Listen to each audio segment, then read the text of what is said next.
በግልም ሆነ በቤተ ክርስቲያን ያለን አገልግሎት ሁሉን በሚመረምርና ሁሉን በሚያውቅ ጌታ ፊት እንታያለን። ጌታ ሁሉን አውቃለሁ ይላል። ራእይ ዮሐንስ ምዕራፍ 1 ቁጥር 14 ላይ ራሱና የራሱ ጠጉርም እንደ ነጭ የበግ ጠጉር እንደ በረዶም ነጭ ነበሩ፣ ዓይኖቹም እንደ እሳት ነበልባል ነበሩ ይላል። ይሄ ጌታ ኢየሱስ ክርስቶስ ከእርሱ ዓይን የሚሰወር የለም። ጌታ ያለፈውን፣ ያሁኑን፣ የነገውን ጠቅላላ ማንነታችንን ለአገልግሎት የሚያነሳሳንን ውስጣዊ ሞቲቭ ይመለከታል ጌታ። እነዚህ የኤፌሶን ቤተ ክርስቲያን ምእመናንና እረኞች፣ ትጎች፣ በመከራ ታጋሾችና ጽኖች ሐሰተኞችን ባለማስተናገዳቸው የተመሰገኑ ቢሆንም ውጫዊውን ሳይሆን ውስጣችንን በሚመረምር ጌታ ፊት ሲታይ የጎደላቸው ታላቅ ነገር አለ። ይሄ የጎደላቸው ታላቅ ነገር የቀደመውን ፍቅራቸውን መርሳታቸው ነው። የቀደመውን ለጌታ የነበራቸውን ፍቅር ትተዋል። የሚያገለግሉት አገልግሎታቸው ከፍቅር የመነጨ አይደለም። ስለዚህ የቀደመውን ፍቅርህን ትተሃል በሚል ይነቅፋቸዋል። ወገኖቼ በዚህ ትምህርት ውስጥ በዚህ ቃል ውስጥ የምናገኘው ትምህርት አንደኛ እግዚአብሔር ከምናገለግለው አገልግሎት ይልቅ ከምናስተምረው ትምህርት ይልቅ ከስጦታችን ሁሉ ይልቅ ለአገልግሎት የሚያነሳሳንን ውስጣዊ ኃይል ይመለከታል፣ ያያል ጌታ። ብዙ አገልግሎታችን ከምን እንደመነጨ ጌታ ይመለከታል። በዚህ ዘመን አገልግሎት መነሻው ከውስጥ ሞቲቬት የሚያደርገን የሚያነሳሳን ምን ይሆን? ገንዘብ ይሆን? ታዋቂ መሆን ይሆን በሰዎች ዘንድ? ወይስ ቅናት? ወይስ ክብር? ወይስ ስልጣን? ወይስ ለዲኖሚኔሽናችን ለቤተ እምነታችን ያለን ቅናት ይሆን? ወገኖቼ ከውስጥ የሚያነሳሳን ለአገልግሎት የሚያነሳሳን የእግዚአብሔር ፍቅር ለሰው ያለን ፍቅር ካልሆነ አገልግሎታችን ሁሉ ከንቱ ነው። ያለ ፍቅር የሚደረግ አገልግሎት ሁሉ ከንቱ ነው። ሐዋርያው ቅዱስ ጳውሎስ በአንደኛ ቆሮንቶስ ምዕራፍ 13 ከቁጥር 1 እስከ 3 ባለው ክፍል ውስጥ በሰዎችና በመላእክት ልሳን ብናገር ፍቅር ግን ከሌለኝ ከንቱ ነኝ፣ እንደሚንሿሿ ጸናጽል ነኝ አለ። እንደ ቆርቆሮ ትንቢት ቢኖረኝ ምስጢርንም ሁሉ ባውቅ ዕውቀትንም ሁሉ ቢኖረኝ ተራሮችንም የሚያፈልስ እምነት እንኳ ቢኖረኝ ፍቅር ግን ከሌለኝ ከንቱ ነኝ አለ። ድሆችንም ልመግብ ያለኝን ሁሉ ባካፍል ሥጋዬንም ለእሳት መቃጠል አሳልፌ ብሰጥ ፍቅር ግን ከሌለኝ ምንም አይጠቅመኝም አለ። ወገኖቼ እነዚህ የኤፌሶን ቤተ ክርስቲያን ምእመናንና የቤተ ክርስቲያን መሪዎች የነበራቸው አገልግሎት ዛሬ በዚህ ዘመን እኛ ከምናገለግለው አገልግሎት የተለየ ነው። እግዚአብሔር ያመሰገናቸው ናቸው። ነገር ግን ፍቅር አልነበራቸው። ስለዚህ ከወዴት እንደወደቅ አስብ ይላል። ከወዴት እንደወደቅ አስታውስ፣ ተመልከት፣ ንስሐም ግባ፣ የቀደመውንም ፍቅርህን የቀደመውንም ስራን አድርግ ብሎ ጌታ ይገስጻል። ወገኖቼ አገልግሎት ከማገልገላችን በፊት የምናገለግለው በምን አይነት መንፈስ እንደሆነ ራሳችንን ልንጠይቅ ይገባል። ወደ ኋላ መለስ ብለን ራሳችንን ማየት ይገባናል። ለጌታና ለወንድሞቻችን ለሚጠፉ ሰዎች ፍቅር ከሌለን አደጋ ውስጥ መሆናችንን ማወቅ አለብን።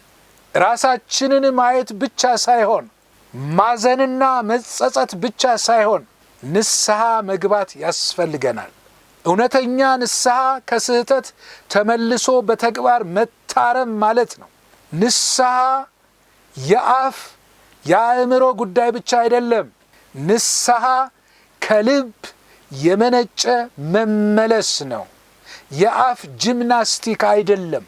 የቀደመውን ስራህን አድርግ ይላል። ከፍቅር የመነጨ አገልግሎት ሕይወት ያለው አገልግሎት ነው። ፍቅር ተግባር ነው። የአፍ የቃላት ጨዋታ አይደለም። በቃል ብቻ ሳይሆን በሥራ እንዋደድ ይላል ሐዋርያው ቅዱስ ዮሐንስ በአንደኛ ዮሐንስ ምዕራፍ 3 ቁጥር 20 ላይ። ወገኖቼ በልማድ በግዴታ ሳይሆን በፍቅር ተነሳስቶ ለእግዚአብሔር ክብር የሚሆን ሥራ መስራት ያስፈልጋል። አለዚያ እመጣብሃለሁ፣ ንስሐ ባትገባ መቅረዝህን ከስፍራው እወስዳለሁ ይላል። ወገኖቼ ያለ ፍቅር በምናገለግለው አገልግሎት ዝማሬ ቢሆን፣ ትምህርት ቢሆን፣ ጉባኤ ቢሆን፣ ምጽዋት ቢሆን እስከ ሞት ድረስ እንኳ የታመንን መከራ የምንቀበል ቢሆን ፍቅር ከሌለን ጌታ ከኛ ጋር አብሮ የለም። ጌታ ኢየሱስ ክርስቶስ በእንደዛ ፍቅር በሌለበት አገልግሎት ውስጥ በመካከላችን አይኖርም። ሙሽራው በሌለበት ብቻዋን ሙሽሪት ብትቀመጥ፣ እድምተኛ ከቦ ቢዘፍን ቢጨፍር እልል ቢል፣ ሙሽራው ከሌለ ሰርግ ቤት ሳይሆን ሐዘን ቤት ነው።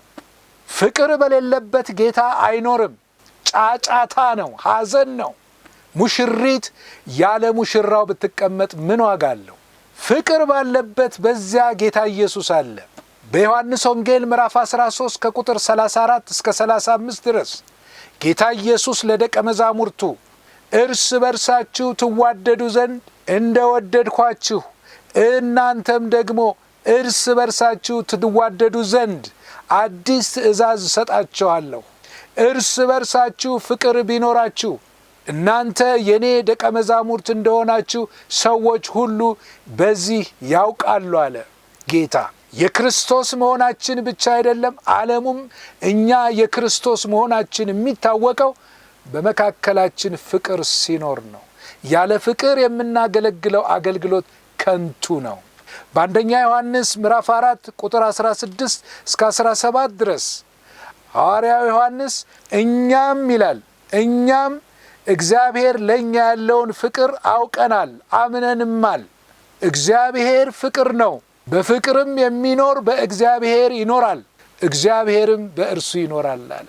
የእግዚአብሔር የአምላካችን ስም የተመሰገነ ይሁን።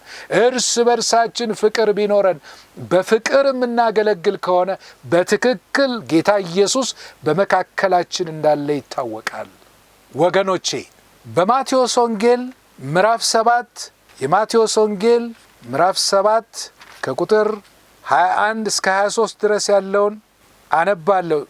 በሰማያት ያለውን የአባቴን ፈቃድ የሚያደርግ እንጂ ጌታ ሆይ ጌታ ሆይ የሚለኝ ሁሉ መንግሥተ ሰማያት የሚገባ አይደለም።